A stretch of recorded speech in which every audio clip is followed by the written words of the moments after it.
Hello, everyone. You have your ticket? You don't have one? No problem, my friend. Just hit the subscription button below. Come on in. You don't know how much I love saying that. But anyway, guys, I'm coming to you from New Orleans today. Yeah, New Orleans, Louisiana, the home of Popeye's Chicken. Now, you might say, well, why are you talking about Popeye's Chicken this early Friday morning? Well, I am, but I'm not. I really want to share a short message with you about the founder of Popeye's Chicken, a guy by the name of Al Copland. Al Copland founded Popeye's Chicken. I would have to say around the mid to late 70s. I think, well, really about the early 70s, about 75, well, mid 70s, 75, 76. And he developed Popeyes to a place where Popeyes became second only to Church's Chicken and Kentucky Fried Chicken in terms of size. And ultimately, Mr. Copland ended up buying Church's Chicken and then ran into some financial problems because of that investment. But I digress from that. But today is 10 years after the death of Mr. Copland.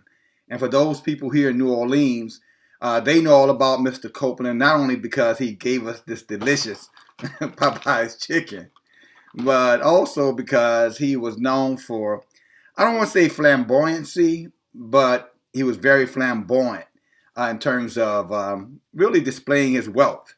I mean, he had boats and he had fancy cars. A lot of people, the first time we saw, Maseratis and very expensive cars was when we saw, Mr. Copland's car collection. Also, for the Christmas holiday season, he would decorate his home, and it would become one of the major attractions in New Orleans to go and ride around his home, just looking at the holiday Christmas display. And for you guys who might say, well, I still don't know who Popeye's Chicken is. Now, if you don't know who Popeye's Chicken is by now, quite frankly, you must have had your head up under a rock, okay? But that's just a New Orleanian saying that to you, okay? But here's a little commercial that I'm sure you're probably familiar with this commercial. I won't show it all. That's right, honey. It's the $5 Bonafide Big Box. 2 pieces of my chicken or 3 handcrafted tenders. Your choice of 2 sides and 1 of my biscuits for just $5. Most folks' idea of a $5 deal is not a meal, honey. We got this here giant burger and a soda. That's not a meal. This is a meal. Come and get it while it lasts, because it will not last long. That's a big box. Okay.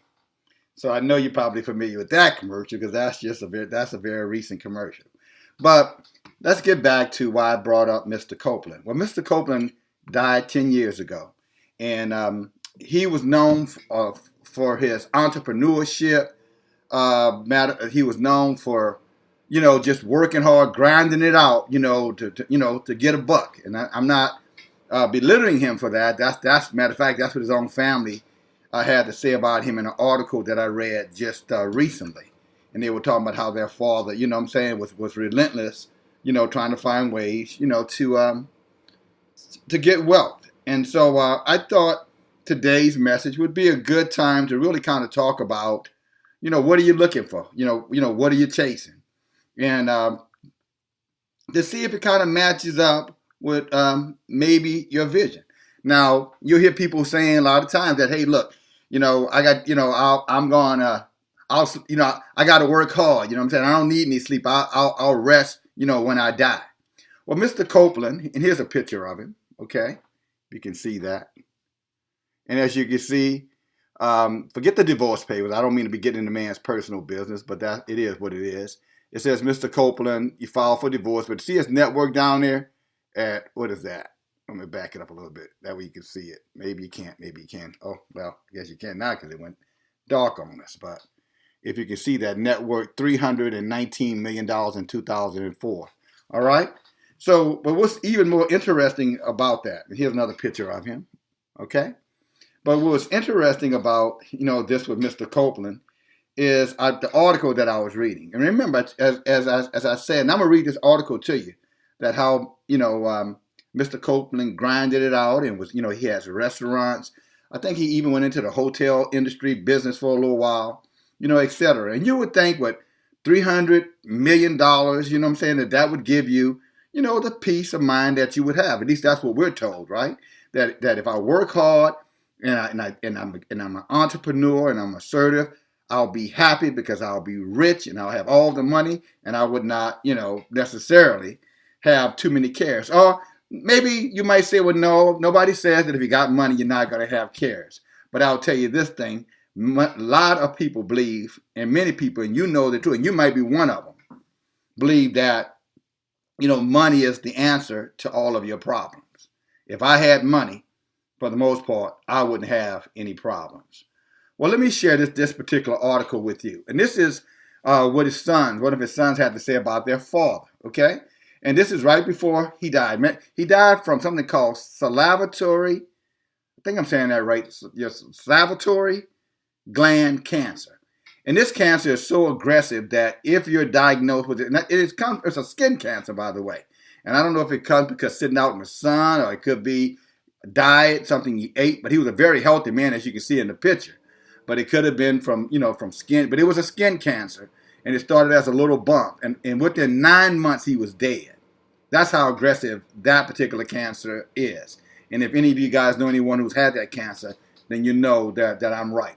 But even up to the time, so he was diagnosed with the cancer. 9 months later, he was dead. But one of the things that he wanted to do before he died, according to his sons, he wanted to see his Christmas light display for the last Christmas. But let me read this article to you, and I'm going to share a brief commentary with you, and then I'm going to let you get on by your busy day, okay? So I can get about my busy day. But it says, in the wheelchair, he wanted his sons to push him in the wheelchair, or they put him in the wheelchair, showed him all of his lights. He sat out there for 2 days with nurses to take care of him. And then we got on a jet, says Copland. And this is Copland Jr., his son. My dad spent his whole life trying to find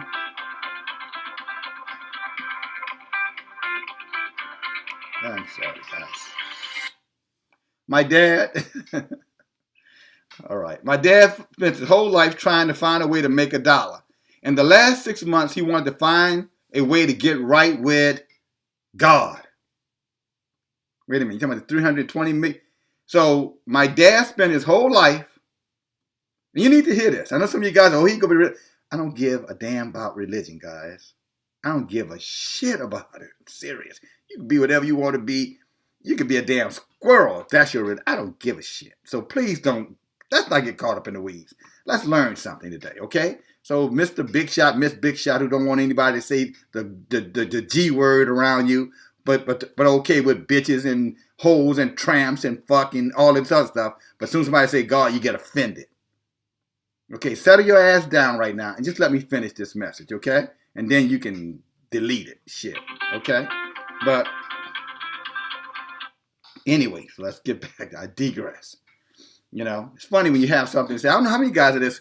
When you know that Yahweh has put something on your heart to say, that every interruption you can think of comes and get in the way, to distract you, to take away. That's why this message is a meaningful message. And I'm not lecturing to you. I'm sharing with you as a brother, as a friend, or just a neighbor, okay? But it's interesting because every distraction will come if there's something that someone can benefit, truly benefit, spiritually benefit.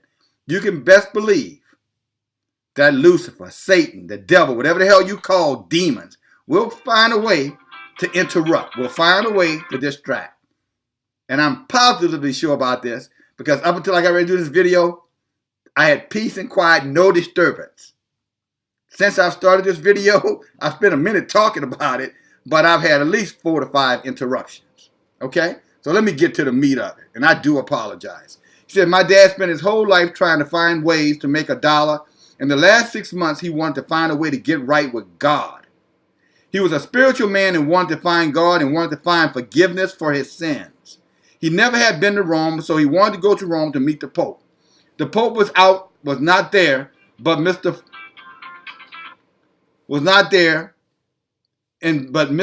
Noti, who guided us through the,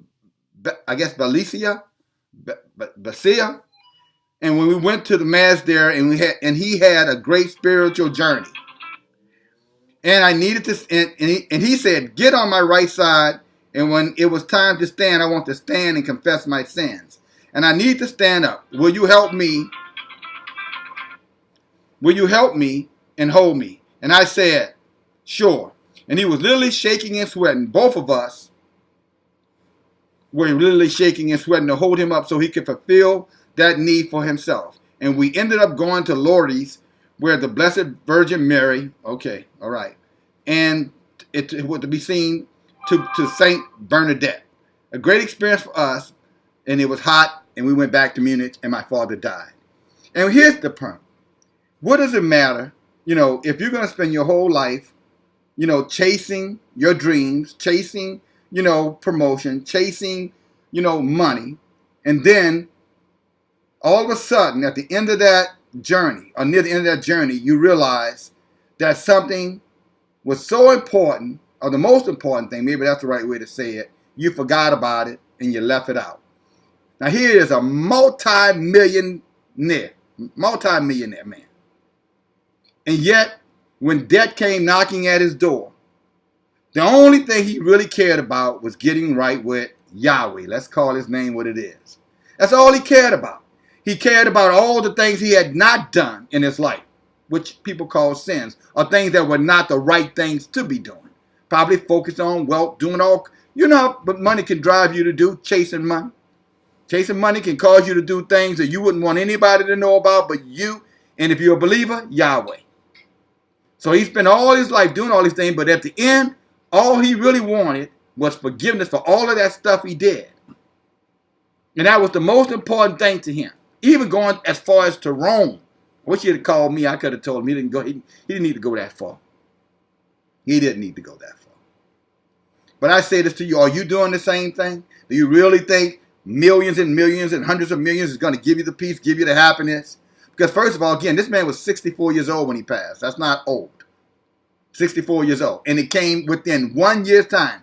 Within 10 months, he went from being strong, lifting weights, healthy, having everything in the world, all the money in the world that a little high school dropout in New Orleans could have ever hoped to have, to being sitting in a wheelchair, begging and pleading for forgiveness to get himself right with the Most High.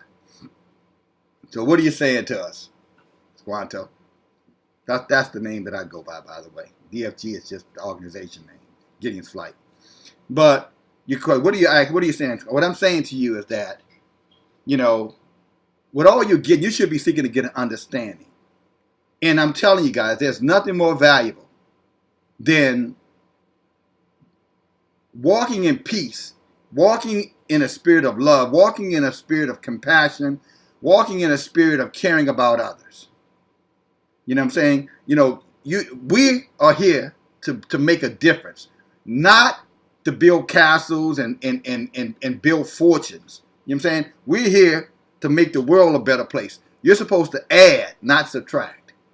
And if your focus in this life and this journey is how much money I can make, how much power I can have, and how much influence I can have, I'm telling you, don't be surprised that debt comes knocking on your door all of a sudden with very, very short notice. And you find yourself sweaty, shaky, in a state of panic because you haven't built a relationship with Yahweh. Love that chicken from Popeyes. We dig the way it's fried. The New Orleans way. Thank you guys. Love you. Talk to you later. Bye now.